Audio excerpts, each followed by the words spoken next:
আমি সিনিয়র আগামী জুলাই অভ্যুত্থানের অন্যতম সিপাহ সালার জননেতা মাওলানা মুফতি সৈয়দ মোহাম্মদ ফয়জুল করিম সাহেবের চরমরাই ইসলামী আন্দোলন বাংলাদেশের কেন্দ্র এবং ঢাকা মহানগর নেতৃবৃন্দ, সাংবাদিক বন্ধুগণ, সমবেত ভাইরা, আজকে আমরা এই ঐতিহাসিক জুলাই 10 তারিখে রাজপথে নেমেছি দুটি মৌলিক দাবি নিয়ে। মূলত জুলাই অভ্যুত্থান হয়েছিল শুধুমাত্র একটি ফ্যাসিবাদী সরকারকে ক্ষমতা থেকে হটানোর জন্য নয়, বরং বাংলাদেশকে আধিপত্যবাদ মুক্ত করার জন্য, বিশেষ করে ভারতীয় আগ্রাসন যেভাবে 1971 পর থেকে নিয়ে আমাদের দেশে চেপে বসেছিল, এই জুলাই অভ্যুত্থান ছিল ভারতীয় এই আগ্রাসনের বিরুদ্ধে একটি বিস্ফোরণ।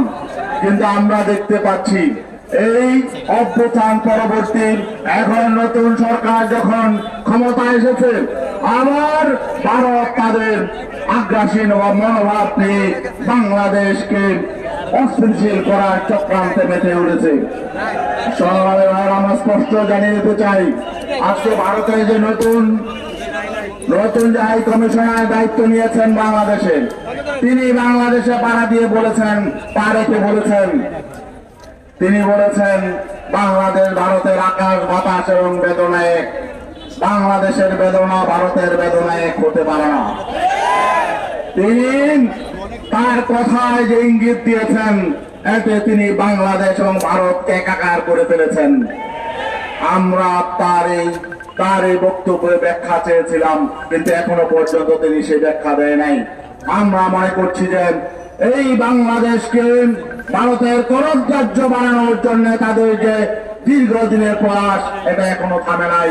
জুলাই অভ্যুত্থান থেকে ভারত কোনো শিক্ষা নেয় নাই।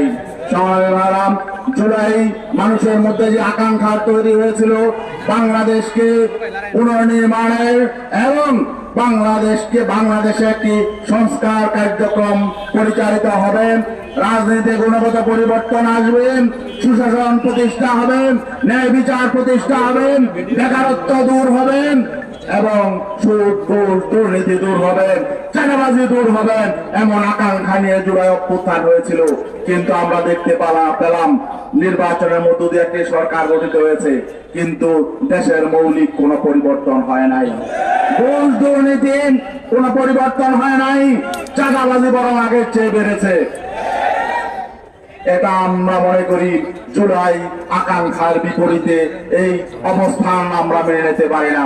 সংগ্রামী ভাইরাম, জুলাইয়ের এই আকাঙ্ক্ষা বাস্তবায়নের জন্য সকল রাজনৈতিক দল মিলে একটি সনদ করেছিল, একটি রাষ্ট্র সংস্কারের জন্য।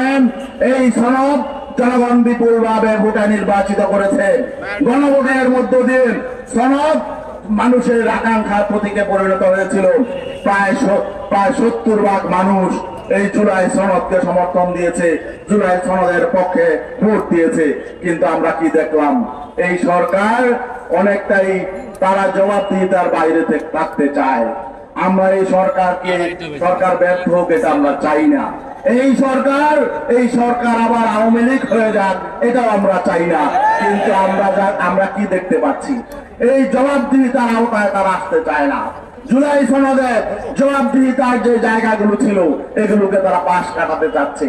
আরেকটা মৌলিক বিষয় হলো, সেটা বিএনপিও তাদের ইশতেহারে অন্তর্ভুক্ত করেছিল যে এই পার্লামেন্ট নির্বাচনের পরে উচ্চ কক্ষ হবে। জুলাই সনদে উচ্চ কক্ষ ছিল এবং ভোটের রেশিওতে উচ্চ কক্ষ হবে, এটা জুলাই সনদের একটি মৌলিক বিষয়। আজকে 5 মাস অতিক্রান্ত হচ্ছে বর্তমান সরকারের, বর্তমান পার্লামেন্টে। আগামী আগস্টে 6 মাস পূর্ণ হবে। জুলাই সনদ স্পষ্ট আছে, 6 মাসের মধ্যে পিয়ারের ভিত্তিতে উচ্চ কক্ষ হতে হবে। কিন্তু আমরা দেখছি এই সরকার সেদিকে যাচ্ছে না। আমরা চাই না এই সরকার নতুন করে এই দেশে কোনো সংকট তৈরির কারণ হোক, এটা আমরা চাই না। আবার নতুন করে আমাদেরকে আন্দোলন কর্মসূচি নিয়ে মাঠে নামতে হবে, এটা আমরা চাই না। কিন্তু সরকার যদি আমাদেরকে বাধ্য করে, সরকার যদি তাদের অঙ্গীকার থেকে সরে যায়, সরকার যদি জুলাই চেতনা এবং মানুষের মৌলিক অধিকার প্রতিষ্ঠা থেকে যদি তারা সরে যায়, তারা যদি তাদের অঙ্গীকার বাস্তবায়নে গড়িমসি করে, তাহলে আমরা বাধ্য হব জনগণকে সাথে নিয়ে আবার আন্দোলনে ঝাঁপিয়ে পড়তে। আজকে আপনার এই প্রতিকূল আবহাওয়ার মধ্যেও আপনার আজকের অনুষ্ঠান সফল করার জন্য স্বতঃস্ফূর্ত ভাবে অংশ নিয়েছেন, সবাইকে ধন্যবাদ জানাই, সাংবাদিক বন্ধুগণকে ধন্যবাদ জানাই। আর জুলাই বিপ্লবের অন্যতম সিপাহ সালার আমাদের নায়েব আমির শাইখে চরমনাই আজকে আমাদের সাথে রাজপথে নেমে এসেছেন, তাকেও আমরা ইসলাম আন্দোলনের পক্ষ থেকে ধন্যবাদ জানাই। সবাইকে ধন্যবাদ জানাই।